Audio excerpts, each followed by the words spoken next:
Kita khawatir anak-anak muda sehingga orang itu hanya cukup eling, ingat saja, tidak sholat pokok, sepenting hatinya baik. Ini sehingga nanti juga berpikir pikirannya iya. Orang bercadar, orang pakai kerudung, tapi hatinya jelek. Hati saya nggak kerudungan, tapi hati saya kan baik. Tidak yang seperti itu. Justru ketika seseorang melakukan syariat Rasulullah SAW, kemudian di sana ada mungkin akhlaknya atau apa, yaitu pribadi, bukan syariat. Dan syariat ini dibangun di atas kemaslahatan dan tentu maksudnya apa? Untuk kebaikan pula, untuk mengantarkan sesuatu yang mulia. Qul a'udzu birabbin nas, malikin nas, ilahin nas, min syarril waswasil khannas, alladzi yuwaswisu fi sudurin nas, minal jinnati wan nas. Assalamualaikum warahmatullahi wabarakatuh. Innal hamdalillah nahmaduhu wa nasta'inuhu wa nastaghfiruh wa na'udzu billahi min shururi anfusina wa sayyiati a'malina. Man yahdihillahu fala mudilla lahu wa man yudlil fala hadiya lahu.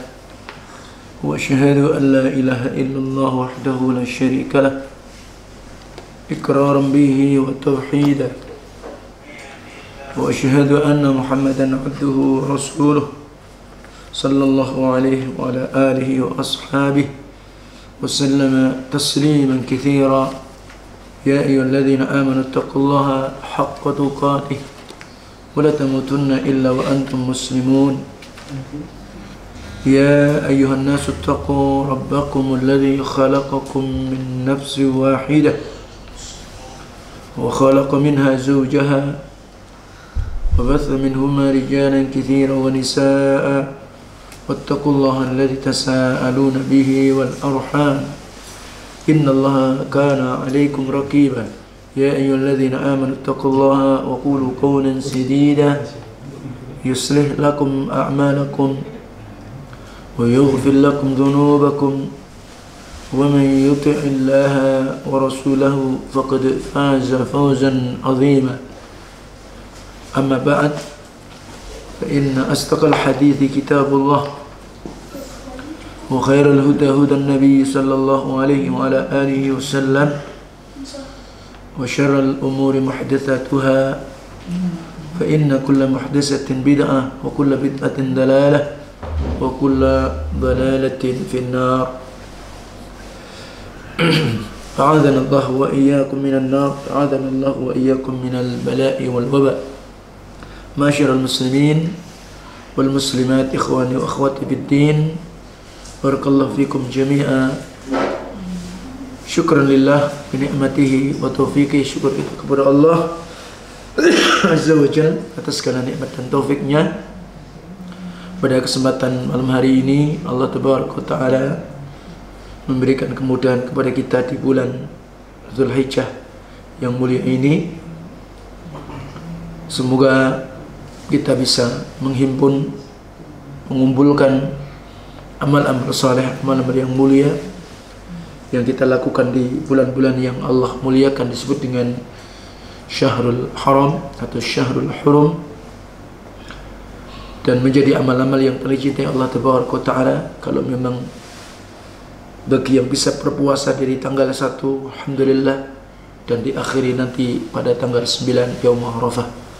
Adapun yang tidak bisa berpuasa dari tanggal 1 karena mungkin uzur, karena ada kegiatan-kegiatan yang wajib, maka dia tekankan bisa untuk puasa di Yaum Arafah tanggal 9 Dzulhijjah, dan insyaallah taala biiznillah jatuh pada hari Senin yang akan datang insyaallah. Dan demikian pula kita bisa mengumpulkan amal-amal saleh yang lain. Demikian pula mengucapkan takbir, tahmid, tahlil, dan disunahkan pula untuk takbir yang disebut para ulama menyebutkan disebut dengan takbir mutlak. Nah, takbir mutlak artinya umum, dan takbir mutlak ini juga disebutkan oleh Syekh Utsaimin dalam kitab Syarhul Mumti'. Nah, jadi diawali dari tanggal 1 Dzulhijjah sampai nanti diakhiri pada tanggal 13 bulan Dzulhijjah, akhir daripada ayyamut tasyrik.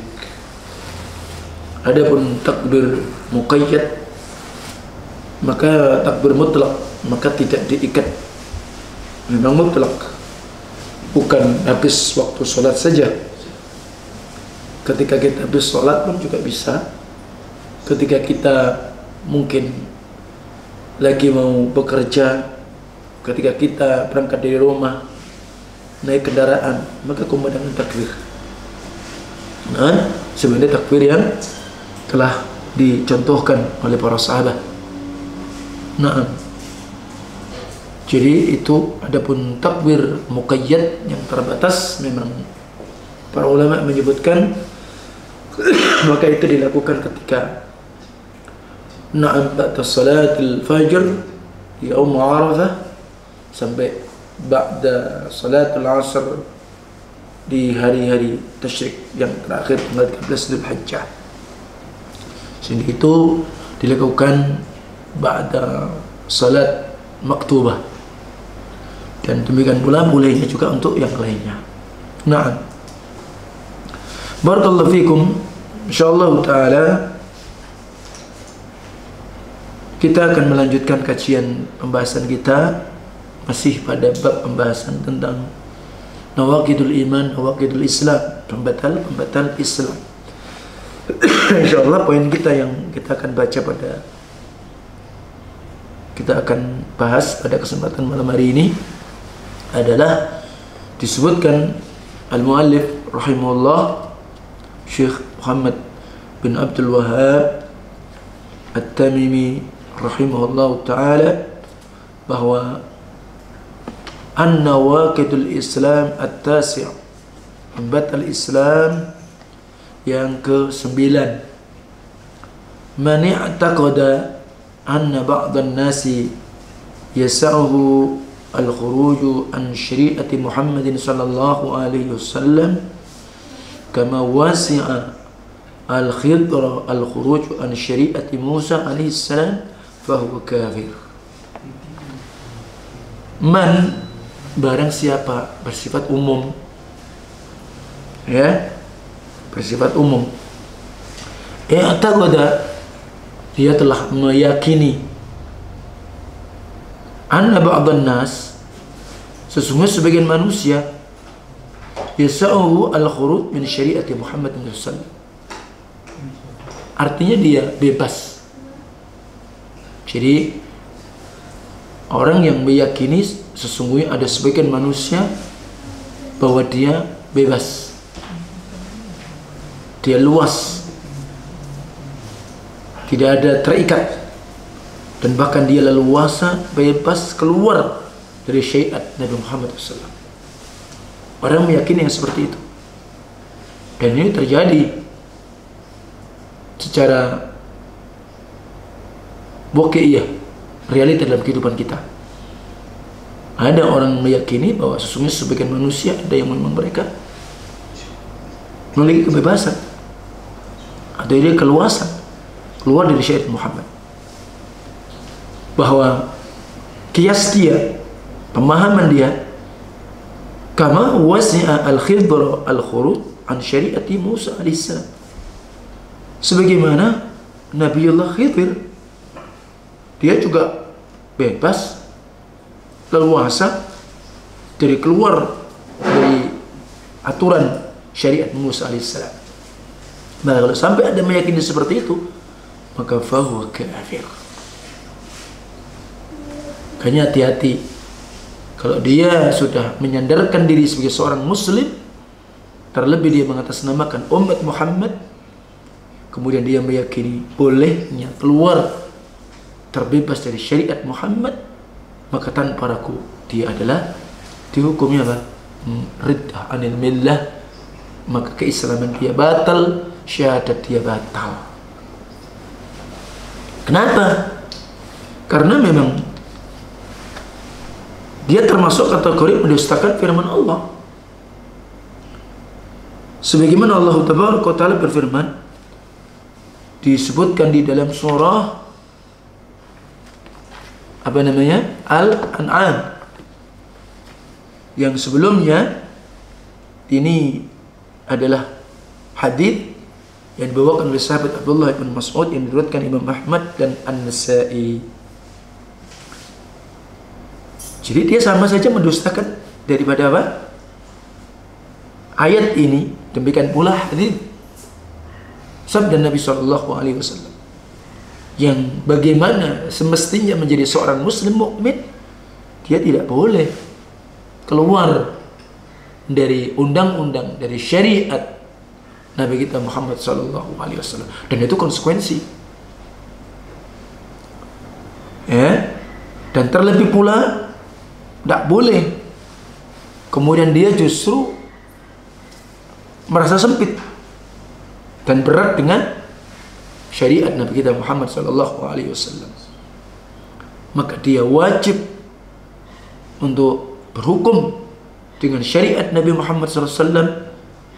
Dia mentaati Rasulullah, dia jauhi untuk bermaksiat pada Rasulullah di dalam semua hal. Dan kemudian ketika dia berhukum dengan syariat Nabi Muhammad SAW, maka dengan penuh ketulusan, penyerahan diri dengan sebenar-benarnya. Maka saya sampaikan tadi, kalau sampai ada orang meyakini bahwa sesungguhnya sebagian manusia itu bebas, leluasa, bisa keluar dari syariat Muhammad, maka kafir. Walaupun kemudian dia memberikan percontohan sebagaimana kisah Nabi Khidir. Buktinya apa? Dia keluar dari syariat Musa. Maka ini disebut adalah kias yang batil, disebut dengan al-kiasu ma'al farik. Nah, sehingga dia mendustakan firman Allah ini yang bunyi ayatnya, a'udzubillahi minasyaitonir rajim, wa anna hadza sirati mustaqiman fattabi'uhu wa la tattabi'u subula fatafarraqa bikum an sabilihi dzalikum wassaqum bihi la'allakum tattaqun. Ini disebutkan di dalam surah Al-An'am ayat 153. Dan ini termasuk pesan wasiat Allah Tabaraka wa Ta'ala kepada para anbiya wal mursalin, termasuk kepada Nabi Musa alaihissalam. Dan Allah perintahkan Nabi kita Muhammad, wa anna hadza, sesungguhnya ini sirati, jalanku, ya Islam. Itulah syariat Muhammad SAW. Yang kita ketahui bahwa Islam adalah agama, undang-undang, sebuah syariat yang datang dari Allah Taala, yang tidak berdasarkan akal-akal manusia dan terlebih pendapat-pendapat manusia. Dan ilmunya pun dari sisi Allah dan dari sisi Rasulnya SAW yang disebut dengan wahyu. Sesungguhnya ini, kata Nabi, menegaskan adalah sirati mustaqimah, jalan yang lurus. Jadi jalan Nabi Muhammad jalan lurus, dan Rasulullah SAW itu berada di atas siratal mustaqim, jalan yang lurus, jalan yang tidak bengkok ke kanan dan ke kiri, disebut dengan yakni siratal mustaqimah, atau disebut dengan siratal mustaqim. Siratal mustaqim adalah jalan at-tariqul wadih al-mawsilu ilallah wa ila jannati, jalan yang terang benderang yang akan menyampaikan kita mengenal Allah, menjalankan hak-hak Allah dan kepada surga Allah Tabaraka wa Ta'ala. Dan Allah juga di atas siratal mustaqim. Rasulullah di atas siratal mustaqim. Dan ini penegasan beliau dengan pakai wa anna merupakan perabot penegasan, maka ini adalah jalanku yang lurus. Perhatikan, kalau kita teliti ketika Nabi SAW membaca ayat ini diperintahkan oleh Allah, penegasan bagaimana dakwah beliau, bagaimana syariat beliau, wa anna hadha sirati mustaqim, dengan memakai bentuk tunggal. Jadi memang siratal mustaqim yang namanya kebenaran itu tidak berbilang. Jangan mengatakan tujuan kita kan sama, kita sama-sama kepada Allah, kita juga mau masuk surga, cuma jalan kita beda-beda. Kok bisa begitu? Tidak bisa. Tidak ada keluasan untuk begitu. Tidak ada kemudian antum bisa memahami yang demikian tadi. Rasul mengatakan wa anna hadha sirati, ini jalanku satu-satunya mustaqimah. Fattabi'u, maka ikuti. Berarti konsekuensinya kalau antum mengikuti jalan Rasul yang satu itu, berarti antum akan selamat. Akan selamat. Dan kemudian Nabi ingatkan, wala tattabi'us subul. Nabi mengingatkan, jangan kalian mengikuti as-subul. Ini bentuk jamak dari kalimat sabil. Artinya apa? Kamu jangan ikuti jalan yang banyak.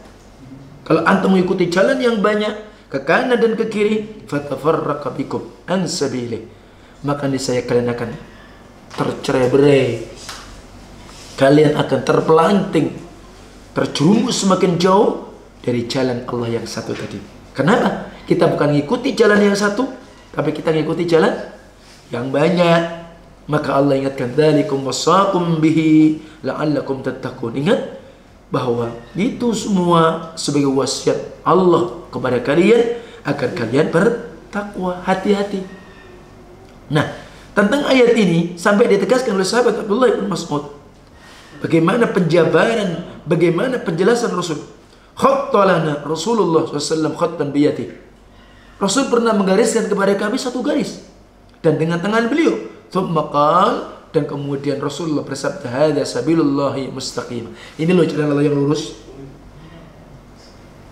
Ingat, jalan siratal mustaqim, jalan yang tidak bengkok ke kanan, tidak ke kiri. Jalan yang di situ adalah ma'rifatul haq wal amalu bihi. Orang-orang yang karena dia mengenal dan mempelajari kebenaran, mengimani kebenaran, dan menjadi pengamal kebenaran. Mereka pula disebut dengan Ahlussunnah wal Jamaah. Mereka disebut pula dengan Taifah al-Mansurah. Mereka disebut dengan As-Salafiyun. Mereka disebut siapa? As-Salafiyun. Ya. Disebut pula mereka ada Al-Firqah An-Najiyah. Mereka disebut pula As-Sawadul A'zam. Itu mereka. Dan itu nama-nama mereka. Ya. Nah, Rasul menggaris satu garis yang kemudian Nabi mengatakan, ini loh jalan Allah dengan kalimat sabil, sabilullah, pakai bentuk mufrad. Wa khatta khututun an yamini wa shimali, dan Rasul menggaris beberapa garis dari sisi kanan beliau, sisi kiri beliau. Jadi lurus, ada kanan, ada kiri. Itu namanya as-subul, jamak dari as-sabil. Perhatikan. Thumma qala hadhihi subul. Ini namanya subul. Kenapa? Khututun an yaminihi wa shimali. Jalan-jalan yang banyak yang ke kanan dan ke kiri. Coba bedakan. Kalau tadi wa anna hadha siratullahil mustaqim wa anna hadha sirati mustaqiman fattabi'u hadha sabilullahi mustaqima, satu. Ada masalah itu Rasul menggaris dengan garis yang ke kanan ke kiri, disebut dengan apa tadi? As-subul. Kata beliau, laisa minna sabil. Tidaklah setiap masing-masing jalan ke kanan ada lagi, ke kiri ada lagi, banyak. Illa alaihi syaitanun yad'u ilaihi. Melainkan setiap tadi jalan itu di atasnya ternyata ada dai syaitan yang memang mengajak, menyeru kepada masing-masing jalan. Sehingga di antara yang disebutkan dalam salah satu syarah kitab Aqidah At-Tahawiyah. Nah, di sana disebutkan bagaimana penjelasan para ulama mana as-subul. As-subul artinya sahibul hawa, ahlul ahwa. Berarti kalau disebut sahibul hawa, pengikut hawa nafsu. Ahlul ahwa memang mereka pengikut hawa nafsu. Jadi beragama bukan mereka di atas syariat Nabi kita Muhammad SAW, justru mereka menempuh jalan-jalan as-subul tadi. Maka kalau kita ingin tahu sejarahnya, ternyata as-subul itu cikal bakalnya ada 4. Dan itu awal terjadinya bisa terpecah Islam ini.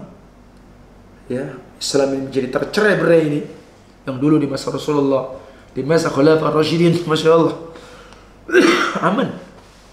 Ya, tapi kemudian baru muncul di masa akhir-akhir pemerintahan Utsman, kemudian zaman Ali, itu baru. Yang pertama apa? Rafidhah atau Syiah. Ini pertama kali.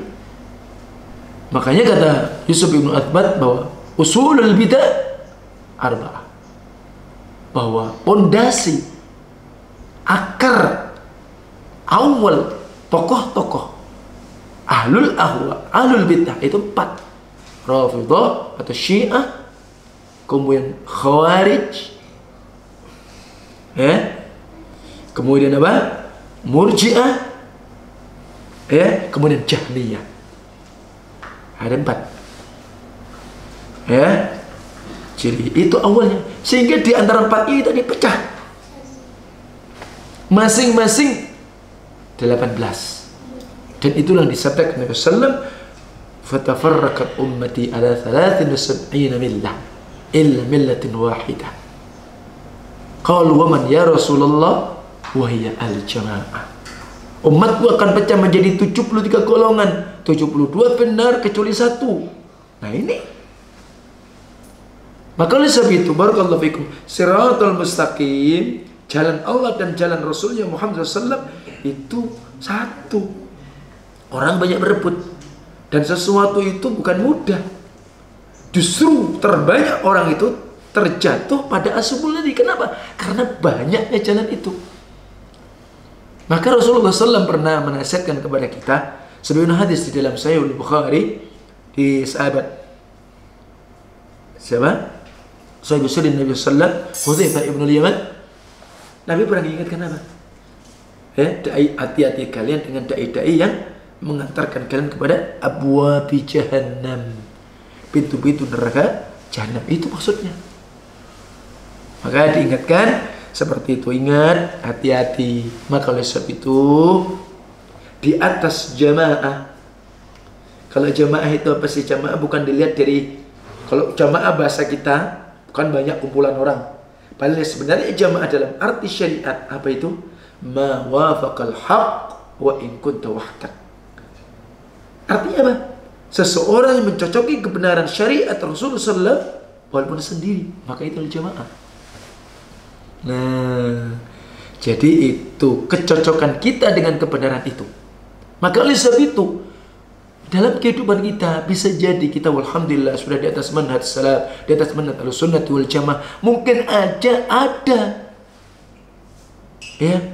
ya perbedaan yang bersifat mungkin furu'iyah, bukan usul, bisa jadi. Atau mungkin karena pertemanan, ada mungkin ketersinggungan dan semisalnya, ada mungkin baper ini baper itu, ya. Nah, maka tetap kata sahabat Abdullah bin Mas'ud bahwa di atas jamaah walaupun kalian tidak sukai, maka lebih baik daripada di atas al-furqah apa yang kalian benci. Dalam arti apa? Kalian sukai maksudnya. Jadi di atas jamaah maka itu tentu lebih aslam dan lebih baik walaupun kalian tidak sukai dibanding di atas furqah atau hizbiyah atau sahibul hawa walaupun itu mungkin kalian sukai. Kadang kita ngelihat orang-orang mereka yang di atas furqah kok sepertinya aman-aman aja dari banyak sisi, Ya kan? Mereka justru Masya Allah, bukan dari sisi ekonomi, dari sisi sosial, dari semua macam-macam, dari pendidikan. Itu antum jangan takjub, antum tidak perlu kaku. Dan justru dulu orang-orang kaum Khawarij itu biasanya mereka membuka markas hafalan Quran. Sehingga mereka banyak sekali. Kadang-kadang orang-orang yang tidak tahu manhaj, wah ini siapa ini? Wah, kan itu penting kan hafalan Quran ini. Padahal kita nggak tahu di balik itu. Mereka adalah orang-orang yang terselubung, yang ternyata di balik itu ada pemahaman apa? Khawarij. Itu dan semulai dulu kan di masa Rasulullah SAW mereka ahli Quran ya. Bahkan ibadah mereka pun lebih. Kemudian bagaimana jidat mereka, kan sudah begitu. Diingatkan sama Rasulullah SAW. Bukan itu, tapi apa? Kalian mencocoki kebenaran di atas syariat Nabi Muhammad sallallahu alaihi wasallam. Pada siapa yang tidak keluar dari syariat Muhammad atau meyakini tidak memerlukan kepada syariat Muhammad, maka dia telah melepas ikatan Islam dari lehernya. Gimana mungkin? Namanya kalau kita saja memahami Islam, antum jadi seorang muslim. Islam punya makna umum, ada makna khusus. Yang tentu yang dimaksudkan pembahasan kita makna khusus. Karena makna Islam secara umum, para anbiya wal mursalin dulu Islam. Artinya apa? Mereka tunduk, berserah diri, beribadah hanya kepada Allah, mentauhidkan Allah dengan cara syariat yang memang Allah turunkan kepada mereka. Adapun Islam secara khusus, maka sejak Rasulullah SAW diutus oleh Allah, maka berarti seluruh syariat para nabi dan rasul yang dahulu, sehingga kemudian apa? Dihapus, disempurnakan oleh syariat Nabi kita Muhammad SAW. Maka oleh sebab itu, barakallahu fikum, Allah juga ingatkan di dalam firman-Nya, wa may yabtaghi ghairal islami dinan falan yuqbala min wa huwa fil akhirati minal khasirin. Dan barang siapa yang mencari selain Islam sebagai dinan, pedoman agama, kalau bahasa kita way of life ya, apa istilahnya, sebagai pegangan kita maksudnya, sebagai falsafah hidup kita, nah asal seperti itu, maka fala yuqbal min. Ini maknanya apa? Syariat khusus Nabi Muhammad, bukan syariat nabi-nabi yang dulu. Maka nggak bisa kalau kemudian dia apa? Memahami Khidir aja boleh keluar dari syariat Musa. Nggak bisa. Tidak seperti itu. Makanya Allah katakan, siapa yang mencari syariat selain syariat Muhammad tidak diterima, dan dia di akhirat termasuk orang-orang yang rugi. Inna dina indallahil Islam. Ini surah Ali Imran yang kedua, yang awal saya baca pada ayat 85. Adapun yang inna dina indallahil Islam pada ayat 19. Sesungguhnya agama di sisi Allah Islam. Islam yang mana?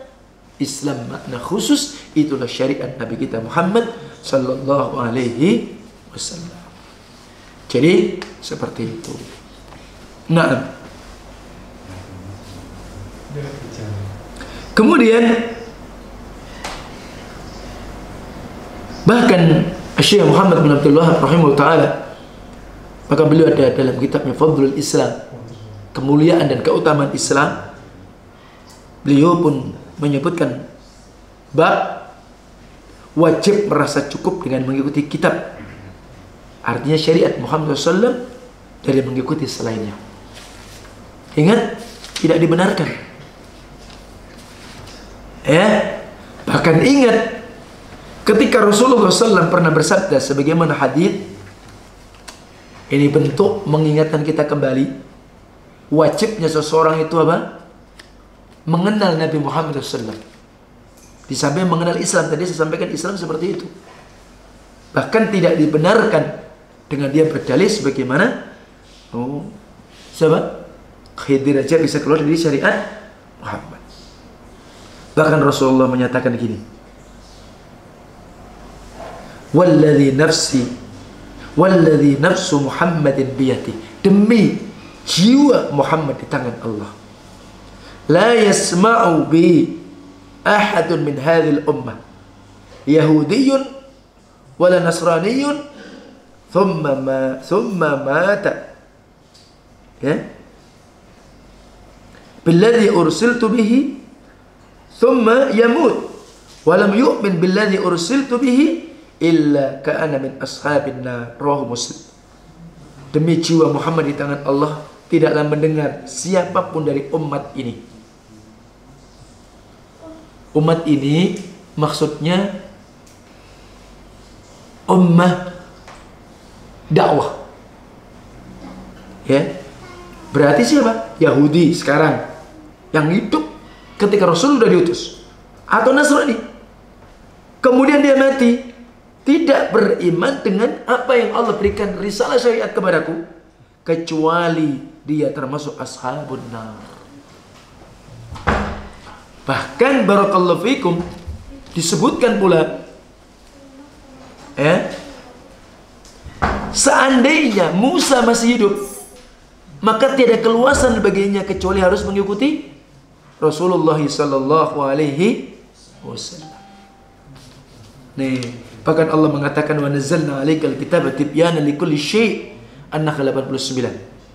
Dan kami turunkan kepadamu kitab Al-Qur'an untuk apa? Menjelaskan segala sesuatu. Masih ingat ketika peristiwa di dalam hadis An-Nasa'i, ketika itu melihat Rasulullah, yakni peristiwa Umar bin Khattab, di mana Rasul melihat lembaran dari kitab Taurat di tangan Umar. Lembaran kitab Taurat dari tangan siapa? Umar. Antum tahu Umar bin Khattab? Ya, makanya hati-hati. Jangan kayak antum kayaknya Syekhul Islam Ibnu Taimiyah. Semua buku mau dibaca. Kenapa? Ya, kan kita supaya banyak khazanah ilmu. Bukan tambah bingung. Kalau makanan gado-gado baru zen. Tapi kalau kemudian pemahaman gado-gado, naudzubillah min dzalik. Karena banyak ini sobat itu repot gitu. Nah, ketika Umar bin Khattab di tangan lembaran-lembaran apa namanya? Taurat, maka Rasul mengatakan, apakah kamu masih juga bingung wahai putra Al-Khattab? Loh, Rasul masih begitu. Padahal aku telah membawakan kepadamu ajaran yang putih cemerlang. Seandainya Musa masih lalu kalian mengikutinya dan meninggalkanku, tentu kamu tersesat. Tuh. Taurat kitabnya Musa. Gak ada. Bahkan nanti ketika min asyratis sa'ah, tanda-tanda kiamatul kubra, ketika Isa ibnu Maryam diturunkan oleh Allah dan beliau yang berhak untuk apa namanya membunuh Dajjal yang semua penduduk bumi gak mampu, ya kan? Jadi peristiwa Imam Mahdi, Ya'juj wa Ma'juj, kemudian turunnya Dajjal, sampai demikian dahsyatnya fitnah yang luar biasa, dan jangan sampai seorang merasa aman darinya, dan termasuk orang yang paling atau orang seburuk-buruk orang yang dia itu nanti bisa bertemu dengan Dajjal. Makanya kita diperintah untuk berlindung kan? Allahumma inni a'udzubika min adzabi jahannam wa min adzabil qabr wa min fitnatil mahya wal mamat wa min syarri fitnati Masiihid Dajjal. Ya, jadi seperti itu.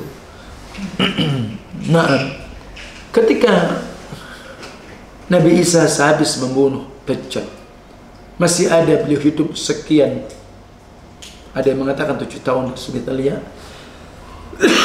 Maka kemudian beliau ketika itu bukan buat syariat baru, maka beliau akan wafat layaknya manusia, dan dia akan dikuburkan, dilaksanakannya kifayah sebagaimana syariat Nabi kita Muhammad SAW. Jadi beliau bukan bawa syariat baru. Jadi seperti itu. Makanya naudzubillah min dzalik, maka tanpa ragu kalau sampai ada yang demikian tadi, maka ini berat. Ya, yang seperti itu.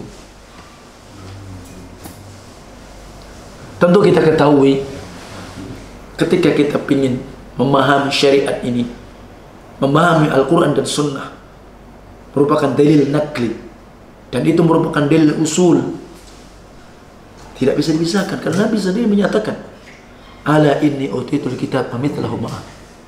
Ingatlah, aku ini diberi oleh Allah Al-Quran dan semisal Al-Quran. Berarti sunnah. Sunnah taqtadi al-kitab. Bahkan sunnah memerinci, menjelaskan tentang Al-Quran. Adapun ijma, adapun qiyas ini dalam bab fikih. Tapi pegangan dalil Quran dan sunnah, dan itu induk ilmu, induk daripada syariat Allah Taala. Nah, kita bisa memahami itu, maka tentu kita dengan pemahaman mereka generasi mulia tanpa ragu lagi tentu adalah mereka para sahabat. Sampai ada dalam sebuah riwayat disebutkan Imam Ahmad dan yang lainnya, sesungguhnya Allah Taala melihat, memperhatikan hati-hati para hamba. Lalu Allah mendapati hati Muhammad SAW sebagai hati di antara seluruh manusia. Jadi Rasulullah itu manusia yang memiliki hati yang terbaik. Maka setelah itu Allah memperhatikan, ya, di antara hati-hati setelah Nabi Muhammad, maka memilih yaitulah memperhatikan kembali hati para hamba, mendapati hati para sahabat dan sebaik hati setelah Rasul Shallallahu Alaihi Wasallam. Kemudian Allah pun jadikan dia menjadi teman, menjadi wazir, ya, menjadi penolong, pembela di dalam menegakkan syariat ini. Dan Rasulullah SAW pernah bersabda, kullu ummati yadkhuluna al-jannah illa man aba. Wa qila wa man ya'ba ya Rasulullah? Qala Nabi sallallahu, man ata'ani dakhala jannah wa man asani dakhala an-nar. Wa fi riwayatin man ata'ani dakhala jannah wa man asani faqad aba. Rawal Bukhari. Maka setiap umatku akan bisa masuk surga. Ini umat yang ijabah, yang mukmin. Ada umat Nabi ada dua. Umat dakwah. Sebagaimana Yahudi, Nasrani kan mesti seperti itu. Maka umatku ada berpotensi bisa masuk surga, kecuali yang tidak mau.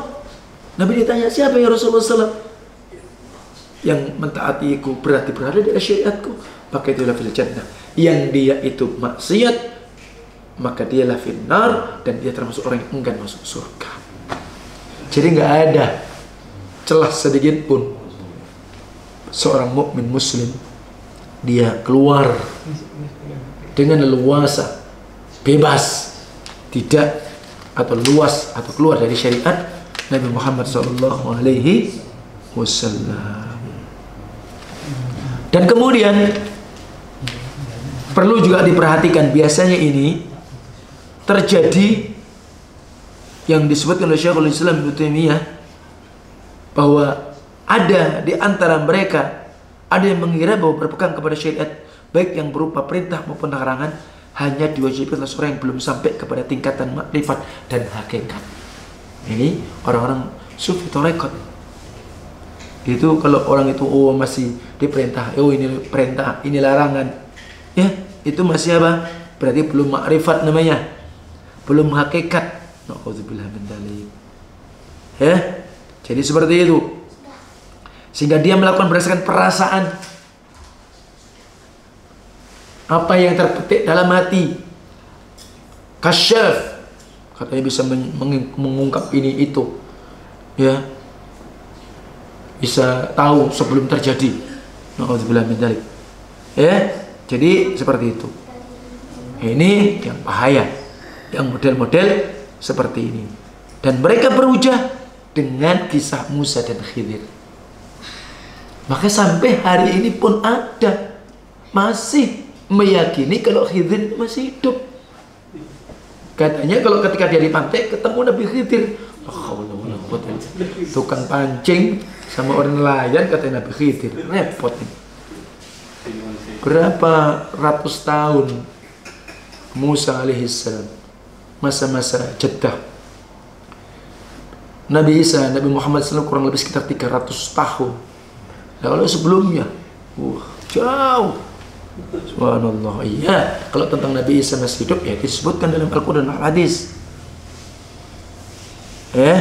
Jadi seperti itu. Ini bahaya punya pemahaman yang seperti itu. Lebih-lebih nanti Ada pula kalau orang ini dia sudah alim, sudah ma'rifat hakikat, maka dia katakan ini sebagai wali yang sudah jadab, yang sudah istighraq. Artinya apa? Wali yang pokoknya yang haram itu bisa jadi halal. Na'udzubillah min dzalik. Ini namanya jahil murakkabnya seperti ini. Tapi itu terjadi, bukan tidak ada dalam kehidupan, ada. Masih. Jadi sampai dia meyakini bahwa kiai ini misal atau guru ini, dia kalau Jumatan itu di Mekah. Loh, kok bisa? Selisihnya kita ini masih kita Jumatan di sana masih duha, kok bisa? Ya pokoknya kita harus yakin, beriman itu. Nah, begitu. Na'udzubillah min dzalik. Maka ini tidaklah tepat dan tidak benar. Sehingga sebagai berdalil bolehnya seseorang keluar dari syariat dan Muhammad SAW, sehingga sudah ma'rifat hakikat, sudah tidak lagi menjalankan perintah atau larangan, sudah tidak sholat juga tidak apa-apa. Malah terjadi. Dan lihat kadang-kadang ada habaib yang gila, tapi juga didatangi, diminta obat apa-apa, ini sudah tidak karon-karon ini. Kasihin seperti itu. Ya, ini karena jauhnya dari akidah yang as-sahihah. Termasuk pula lebih-lebih mereka memahami ayat. Ketika Allah berfirman wa'bud rabbaka hatta ya'tiyakal yakin, Al-Hijr 99, maka sembelih Rabbmu sampai datang keyakinan. Dia pahami tadi ilmu dan makrifat hakikat tadi. Pada sementara makna al-yakin ditafsirkan oleh Ibnu Abbas sampai datang kematian, ibadah sama Allah itu. Jadi maka oleh sebab itu Imam Ibnu Qayyim menyebutkan dalam Nuniyah, kekufuran itu tidak lain adalah menentang dan menolak ajaran yang dibawa Rasulullah SAW dan mengikuti pendapat si fulan. Maka hati-hati. Maka oleh sebab itu inna dina innama ja'a min qibalillah lam yudha' ala uqulir rijal wa ara'ihim wa ilmuhu indallah wa inda rasulih wa la tattabi' syai'an bihawaka fatamruku minaddin wa takhruju minal Islam. Agama ini hanya datang dari Allah, syariat ini tidak diletakkan berdasarkan akal dan hawa nafsu manusia. Ilmu dari sisi Allah dan Rasulnya, Quran dan Sunnah. Maka jangan sekali-kali kalian beragama mengikuti hawa nafsu kalian sedikit pun. Maka kalian akan terpeleset, semakin terpelanting, semakin jauh dari kebenaran Islam. Maka ingat, tidak ada. Kalau dia seorang Muslim, tidak pantas bolehnya saya mengikuti syariat yang lain. La haula wala quwwata illa billah. Dan itulah yang laris di umum, kadang-kadang lebih-lebih ada agama-agama sinkritisme, perpaduan antara Islam dengan kejawen. Maka ini juga terjadi, terutama kita khawatir anak-anak muda, sehingga orang itu hanya cukup eling, ingat saja, tidak sholat apa-apa, sepenting hatinya baik. La haula wala quwwata illa billah. Ini berat, sehingga nanti juga berpikir, pikirannya apa? Iya, orang bercadar, orang pakai kerudung, tapi hatinya jelek. Hati saya nggak kerudungan, tapi hati saya kan baik. La haula wala quwwata illa billah. Tidak yang seperti itu. Justru ketika seseorang melakukan syariat Rasulullah SAW, kemudian di sana ada mungkin akhlaknya atau apa, yaitu pribadi, bukan syariatnya. Dan syariat ini dibangun di atas kemaslahatan, dan tentu maksudnya apa? Untuk kebaikan pula untuk mengantarkan sesuatu yang mulia. Jadi seperti itu, wallahu ta'ala a'lam.